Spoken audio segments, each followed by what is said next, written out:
Purple. I'm with Sab, Carl, and Spaghetti. You want your name to be Spaghetti, right? Spaghetti, right? I want my name to be Spaghetti. Alright, I'm here with Spaghetti. We're going to be playing Dark Souls. We're going to run through as much as we can. I don't know what we'll do, and basically just show off the game.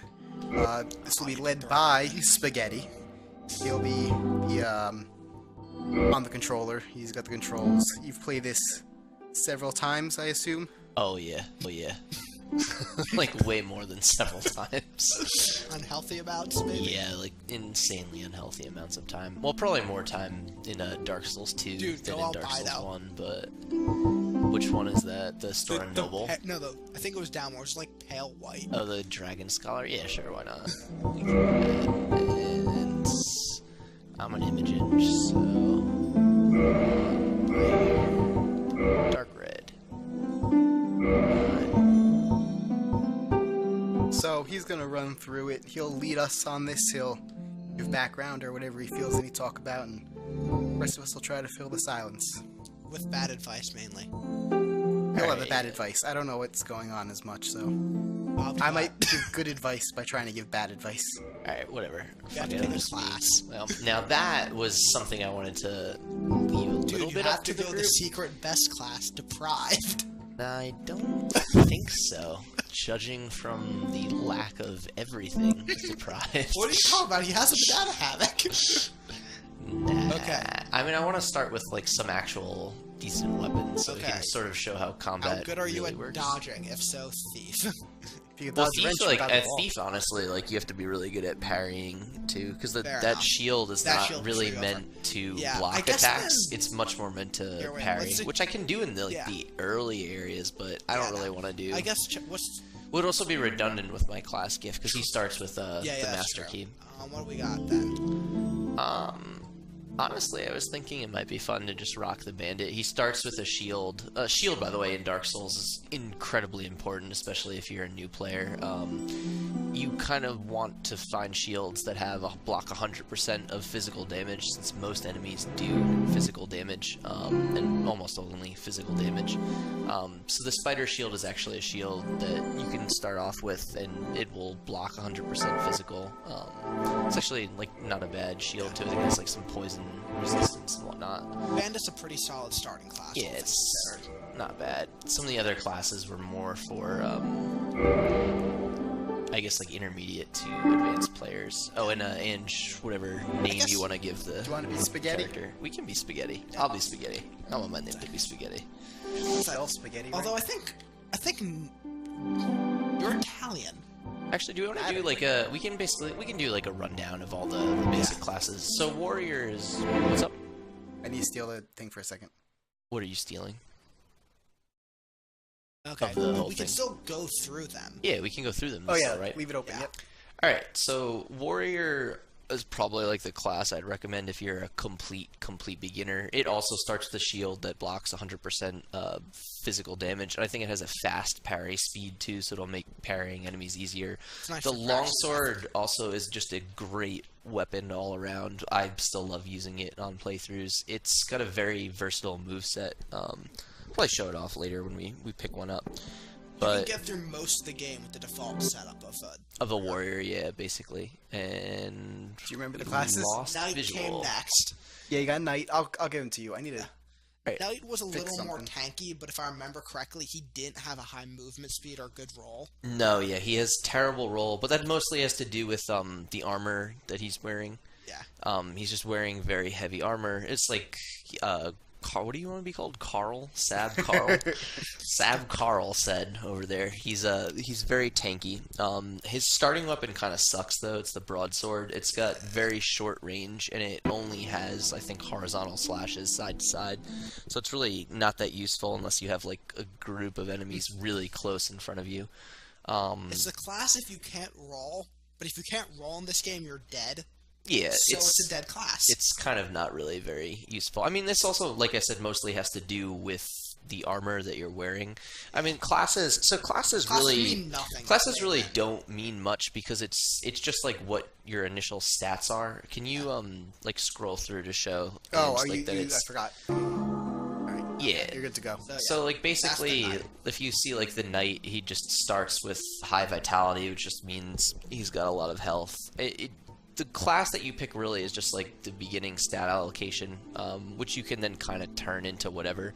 Like obviously, like if you're going to be more magic inclined, it's just better to start off with higher intelligence and higher attunement slots. So attunement basically lets you equip magic items and whatnot. If you know you're going to go one of the magic, sorcerer, pyromancer, or cleric will be your starting classes. If you want to kill yourself, go deprived. Yeah, deprived is really for a challenge run. So it's also, if you notice, like all the stats are 11, so theoretically it is the most versatile. Yes, but you start with a club and a wooden shield. A garbage shield, like you de-equip that shit and instantly. That awesome it's just banana useless. hammock. Yeah, it's pretty nice. Rather muscular guy that I am. How do you call him? Ham banana? We can call him Hand Banana. Sam Banana, no. But I really want my name to be Spaghetti. So let's go back up. Knight. Wanderer, I'd say, is like more of an intermediate class. The shield you start off with doesn't block 100% of physical damage. The scimitar is a fun dex weapon. It does have some vertical motions as well as side-to-side slashing. And your primary defense as a Wanderer when you're starting off is dodge rolling, so you want to be practiced at doing that. Thief is similar, except instead of dodge rolling, you're going to be trying parrying. So if you're better at the game, he's great for crits and like bleed damage. Yeah, I think. And the reason he's good at that is the weapon that he starts with is the Bandit's Knife, I believe, is what it's called, and it has an increased modifier to doing critical damage. So you'll see later what a parry and a backstab are, and those basically that uses the critical damage modifier of that weapon. Next is the Bandit, which is what we decided to start with. Kind of went through him. The axe is a solid starting weapon. It's a little slow, but hits fairly hard. The Hunter, I don't really know what's much to say about the Hunter. I know he starts with a bow as well, so like if you're into that, he can be fun. But bow you can cheese a lot. Kind of a little bit like a mix of the Warrior and the Wanderer. It's for the player who doesn't know what the hell they're doing. Yeah, so if you have no freaking clue what you want to do, just pick the Hunter and you can do anything basically. You have a decentish shield, a good sword, a bow. You get your basics covered. Yeah, you have an inferior longsword. He starts with the short sword. It's basically the longsword just with less range, and the bow as well. Sorcerer, pretty much magic. If you want to play the game on easy mode, you can pick a sorcerer. It's pretty much fighting everything from range with soul arrows. And magic does like a lot of damage when you get some of the better spells in the game, and if you properly upgrade your character with the right stats and right items. Three-shot half the enemies in the late game with the best. I think my friend had Crystal Soul Spears, which is like it's one of the most powerful spells in the game, and I'm pretty sure he beat the final boss in like 4 hits with it or something like that. I think I killed Manus in like 6. Yeah, it's just a dirty weapon, and I can't control again. Oh, now I can. Yeah. Pyromancer is also like pretty fun class to start off with. This Pyromancy, in my opinion, drops off later in the game, but it's a good crutch in the beginning if you can't get through with just meleeing. Yeah, I mean, like he starts with very like limited access to pyromancy, but kind of like Carl said over there, the fire is useful for some of the early game bosses, and the hand axe is actually fairly quick. Yeah. Cleric, if you want to use miracles, this is definitely the class that I'd recommend. I don't believe his shield blocks 100% physical. In fact, I think it's like sub 90% physical damage. The mace, though, is actually a solid weapon, decent weapon for strength builds, and he actually starts with okay strength. So that's the cleric. Deprived, we went over. Those are the classes. Those are classes, and we're going bandit. And we are spaghetti, and it looks like we're good to go. As far as class gift, I almost always recommend starting with the master key. It just lets you access certain areas of the game that you wouldn't otherwise. The rest of the stuff are mostly items that you can collect in-game anyway. Don't believe the lies of the tiny beings. I think it is. Yeah, that's a lie. HP recovers slowly while equipped. It does not recover slowly. You get a minor HP increase, and that's it. Oh yeah. It's like actually an HP increase to your overall health. That's right. This actually has a story story significance to it. So if you're doing a lore playthrough, I would actually recommend getting that ring. It lets you talk to a certain NPC that you wouldn't be able to talk to otherwise. Yeah, But we're going Master Cave because we want to be able to access all the stuff. And I'd say we're good to go. So let's start off. And I guess we'll shut up for the opening cutscene. In the age of ancients, the world was unformed, shrouded by fog. A land of grey crags, arch trees, and everlasting dragons.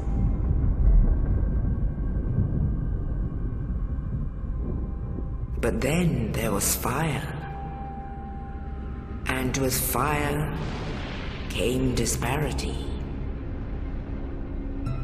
Heat and cold, life and death, and of course, light and dark.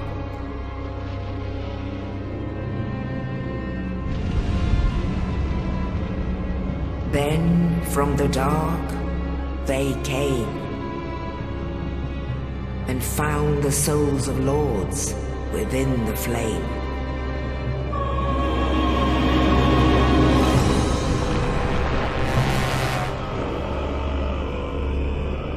Nito, the first of the dead.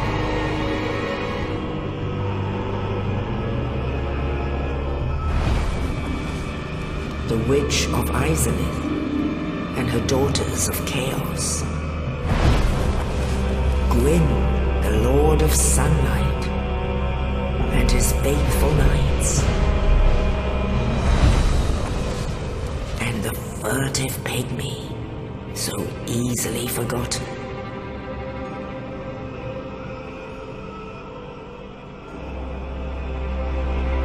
With the strength of lords, they challenged the dragons. Gwyn's mighty bolts peeled apart their stone skins. The witches weaved great firestorms. Nito unleashed a miasma of death and disease. And Seath, the scales, betrayed his own, and the dragons were no more.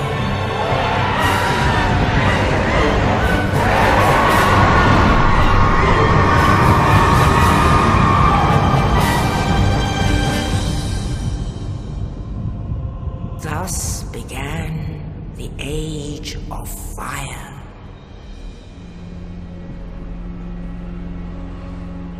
But soon the flames will fade, and only dark will remain.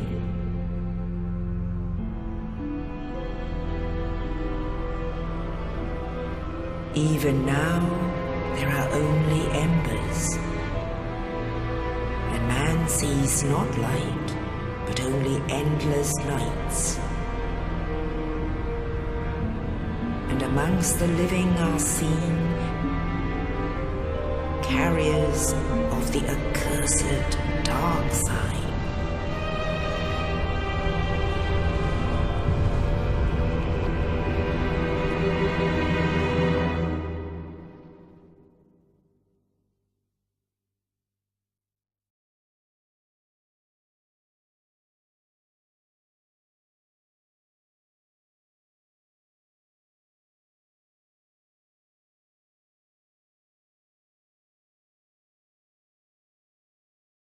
Be talking.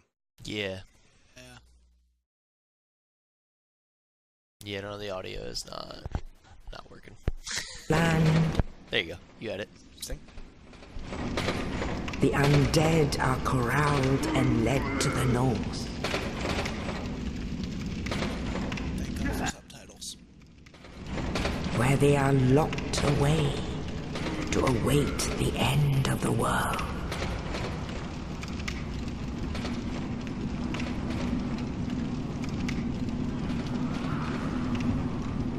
This is your fate.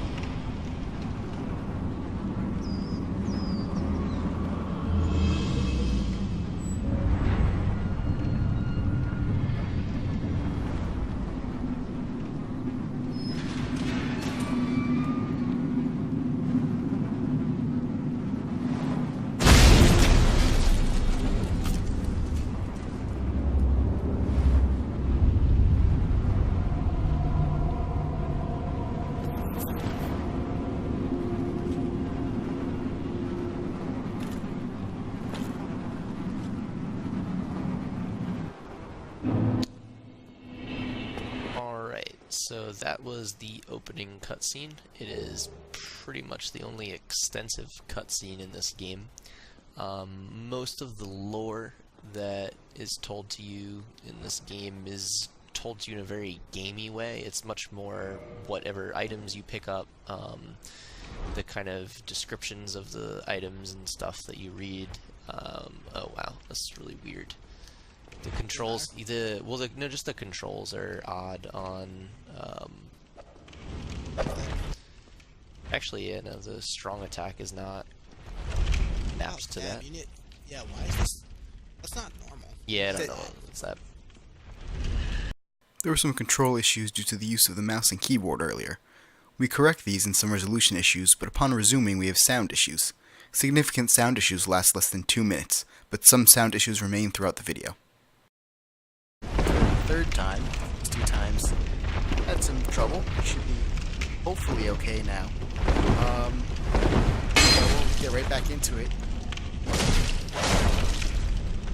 Let's get left off. Not exactly sure where we were. Technical difficulties, though, were a bit of a problem considering my heavy attack, which of this was mapped to the start button, so it was kind of like a no-no, especially in Dark Souls. Button, it was leaving It was leaving the start menu, so it's interesting. Little difficult to play a challenging game like Dark Souls like that. Key thing, just why we references, the start menu does not pause the game. Oh yeah, no, not at all. It just does this. You can still wander around, walk around. There's no pause in Dark Souls at all. It's meant to increase the game's difficulty. You can quit and it'll save your character pretty much where you're standing, but that's it. There's no pause. I believe before we left off I was talking a little bit about the lore, but basically that opening cutscene is pretty much the last extensive cutscene that you're going to see in the game. The rest of the game is just told through item placement, reading item descriptions, and listening to what some of the NPC characters have to play. It's a very minimalistic approach, but it's honestly fairly... The movement? I don't know, the camera was fine, like, weird. Give me 2 more seconds. Then I'll just keep talking about lore stuff. But yeah, basically, that's not to say that Dark Souls is without lore. It's definitely very, very extensive if you want to play detective and find all the items and everything. Have you seen Vati videos? Oh yeah, definitely listen to. He does the best lore as far as I've seen. Yeah, he's pretty good. Epic Name Bro is also another famous YouTube streamer that does very, very good extensive lore playthroughs. He does more than just that. Oh, that didn't work at all. Hold on. Yeah. Whatever I did not work. Alright. Sound. It's not...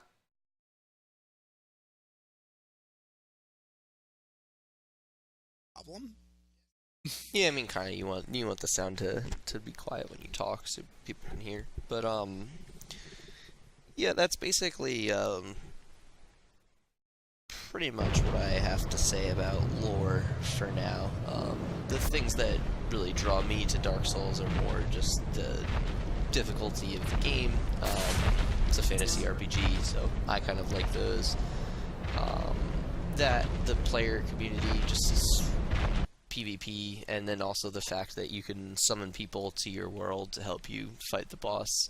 Honestly, co-oping in Dark Souls is one of the most rewarding things, especially because it's a game that just repeatedly tries to fuck you in the ass as hard as it possibly can at any given opportunity. Just bends you over the table. And yeah, pretty much just like completely rapes you. And helping someone get through that ass fuckery is just like about one of the most rewarding feelings you can have when playing a video game. It's the closest thing to community service I've done in a while. It's a good way of describing it. I think the last community service thing that I did was probably like 8th grade. Like cleaned leaves out of my like local river. On my resume. Yeah, pretty much. Alright, so this is a bonfire. These are basically checkpoints or save points in Dark Souls. If you die after you've rested at a bonfire, like this, we'll light it first. And we'll rest. You'll now restart right here at this bonfire sitting. When And you it- die. When you die.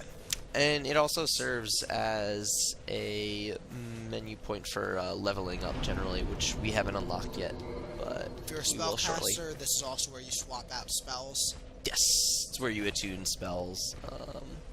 So should we demonstrate death, or are we going to demonstrate proper playing? No, we're gonna proper play. I'll die eventually, so people Yeah, can that's fair. organically see what happens when you die. Cursing? Now, here's an instance I kind of love where if you are very carefully observing your surroundings when you go into a room or area, you'll be able to kind of see what's coming. So, I mean, you may have an inkling because it's like a big open room. You just opened an epic door. You might think there's going to be an enemy in here. But if you also just tilt the camera up and look up, you should be able to see him up there. That's the boss, the Asylum Demon. He's flapping his big floppy wings around. So you'll do have some kind of an indication that there is going to be an enemy that kind of ambushes you in this room. Now, this may seem a little weird to people who are just watching it, but I'm actually not going to fight this guy right now because I don't have any weapons, and you just kind of run through here. And you're sort of supposed to conclude that he's really a little bit too difficult for you to fight in the beginning of the game. One thing that we haven't been doing, because we know how the game works, is there's a bunch of, like, if you see those red lines on the ground, they give you indicators on how to play the game. In that room, all it said was run. Yeah, these are messages. These are developer left messages that you're seeing right here. If you're playing online, you can also get player-based advice. Alright. Are we playing online? How does this work? Do not know. Oh, I don't know if you started. wait I till would we get prefer invaded. to play online. Well, I think the online community is mostly, I don't want to say dead. It's but like all hackers now. Yeah, it's like it's all all- it's all people that it's all hack. hackers and, what was it, Giant Dad? Oh, maybe, I don't know. And hexes. God, those things are Alright, so we picked up our first actually useful items, the shield. You just go and equip it in these slots right here. And I notice could how- obviously move the sword there if I wanted to, but I don't. Notice how the shield we got was the shield that he picked in the beginning of the game. It will not always give you the spider shield. It depends on the class you pick. Why? So the... Oh, no. The shield is not... The bumper is not responding to... Oh, you have to really... Oh, I You have see. to hold. Yeah, like I Alright. said, the controller's not perfect. This Xbox controller really sucks. I'm used to playing with a PS3 controller, which, in my humble opinion, is infinitely better than I this mean, controller. I'm not disagreeing. I just can't map a PlayStation controller to my to computer games. Well, if you push... So, like, if you push on the left part of the bumper, it doesn't respond. Yeah. I'm at pretty sure all. that's an issue with the controller, not with Yeah. all Yes. No, I mean, I know. particular controllers. Yeah, but it's really just Details. Microsoft's problem. I think my problem is the better way to Bam. put it, as Alright. is my controller.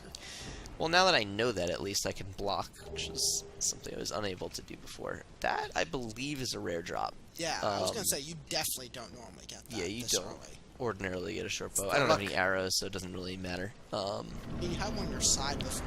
Unfortunately, in this game, you can't use those. Alright. This room, you can see the friendly knight dude who helped us out earlier, dropped us that corpse, tried a key to get out of our cell. If you're wondering why he dropped a corpse, you'll notice while playing this game, the only way to pick up items are if they're on a corpse or in a treasure chest. Oh, the boulder clipped me still. I was trying to be fancy. But basically there was a dude up there who pushed that boulder down. It was an ambush. And let's talk to Oscar. You're no hollow. Thank goodness. I'm done for, I'm afraid. I'll die soon, then lose my sanity. I wish to ask something of you. You and I are both undead. Hear me out, will you? Regrettably, I have failed in my mission, but perhaps you can keep the torch lit. There is an old saying in my family. Thou who art undead art chosen, and thine exodus from the undead asylum maketh pilgrimage to the land of ancient lords. When thou ringeth the bell of awakening, the fate of the undead thou shalt know. Well, now you know, and I can die with hope in my heart. Oh, one more thing. Here, take this. An Estus flask, an undead favorite. Oh, and this. Now I must bid farewell. I would hate to harm you after death. So go now, and thank you. Alright, so... Eustace Flask. Yes, the Eustace Flask. It is actually what my friends and I called it the first time, until my one friend was like, "You're all retarded," and that's an ES, not an EU. And then we were like, "Shut up, it's a Eustace Flask." But... Best friend in this game. Yeah, essentially. So this is your primary healing item for the game. Many players affectionately refer to it as Sunny D. There you go. But basically, this is your primary healing item. It replenishes at bonfires, and wow, that's...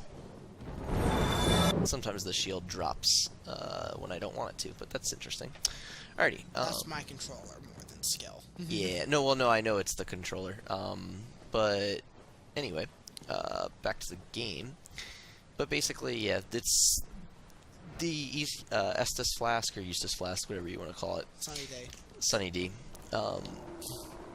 You have a certain number of charges for it, and when you've used them up, you can't replenish it unless you rest at the bonfire, which also resets all the enemies for the area. There are certain things you can do. Normally, when you've first gotten to a bonfire, it only gives you 5 Estus Flask charges, unless you kindle it, which is something you do while you're sitting at the bonfire. You have to expend another item called Humanity to do that. And it'll let you increase the amount of Estus Flask charges you can get from the bonfire in increments of 5 up until, I believe, 20 is the max you can do. But you never really need to kindle a bonfire any more than beyond 10, really. You don't even really need to kindle it beyond 5 if you know what you're doing, but... Most of us do not. Yeah. Let me see... Let's see if I can parry him. No. No, too early. Way too early. Come here. There we go. And that's a parry.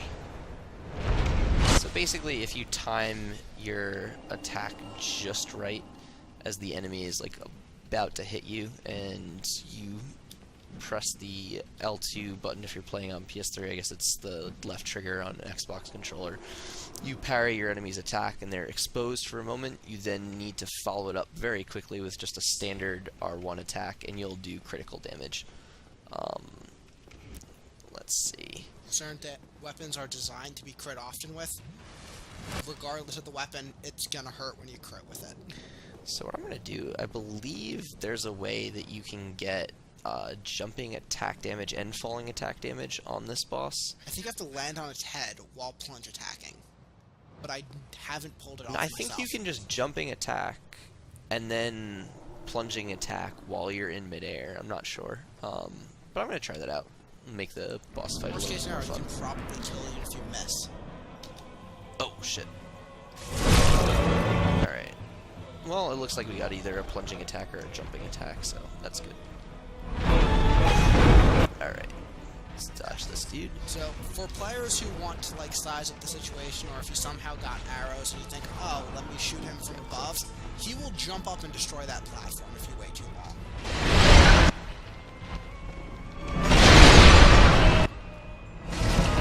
And that's the Asylum Demon. If you try to fight him when you only had the broken dagger, it takes around 400 hits.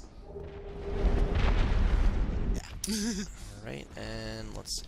Some souls. Yeah, only 400. There we go. Yeah, knock it out.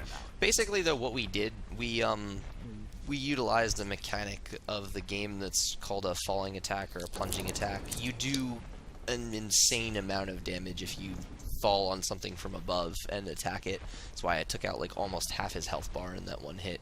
Normally, if you missed that, you'd be in for a much longer fight, but because I did that, essentially like half the amount of time that we had to fight him. I believe there is a hidden item over here. Yes. Right, and then this is just what a standard corpse really looks like in Dark Souls with an item. They'll have this like distinct blue glow, so you'll be able to go over and pillage it, and that's just a soul item. They'll almost always be on corpses. Souls are essentially the currency of this game, as well as what you use to level. They basically are useful for anything. You use them to purchase items from merchants, weapons, and like I said, most importantly, they're used to level up your character and increase your stats. They're also something to cry over when you die. I don't believe there are any other hidden items over here. There is an NPC over here, Snuggly the Crow. This is one of my least favorite aspects of this game. You essentially, I'll like walk over here so you can hear him talk. Oh, maybe he doesn't even speak. Oh, maybe, yeah, he might not, I guess. But, essentially, you can drop items on the ground here.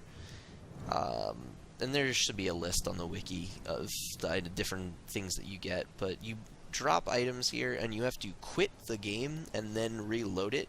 And when you do that, you'll have a different item on the ground. And some of them are quite good. Like, you'll give him, like, absolutely garbage, shitty items, and you'll get very useful things in return, but it's just very tedious and annoying and time-consuming. They fixed that in Dark Souls too. Yeah. Did they? Yeah. I thought you still had to do the same and thing. they give you a new one. Oh, yeah. In the ancient legends, it is stated that one day an undead shall be chosen.